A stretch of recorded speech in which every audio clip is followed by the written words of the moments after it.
অস্ট্রেলিয়ার Big Bash লিগে বল হাতে রাজকীয় অভিষেক হলো বাংলাদেশের লেগ স্পিনার রিশাদ হোসেনের। হবার্ট হারিকেনসের হয়ে দুর্দান্ত বোলিং করলেন তিনি। নজর কাড়া পারফরমেন্স রিশাদের। মেলবোর্নের শক্তিশালী ব্যাটিং লাইনআপের বিপক্ষে মাত্র 21 রান খরচ করে শিকার করেছেন গুরুত্বপূর্ণ উইকেট। হবার্ট হারিকেনসের বিপক্ষে টস জিতে ব্যাটিং করেন প্রতিপক্ষ দল। ওপেনাররা যখন ঝড় তোলার আভাস দিচ্ছেন তখনই বল হাতে আক্রমণে আসেন রিশাদ হোসেন। নিজের প্রথম 3 ওভারে ছিলেন রীতিমতো আনপ্লেবল। প্রথম ওভারে মাত্র 7 রান, দ্বিতীয় ওভারে 5 রান, তৃতীয় ওভারে খরচ করেন 3 রান।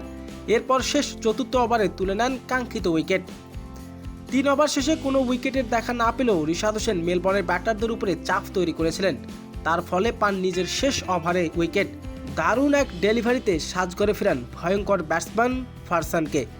নির্ধারিত 4 ওভার মাত্র 5.25 ইকোনমিক 21 রান দিয়ে একটি গুরুত্বপূর্ণ উইকেট শিকার করেন রিশাদ।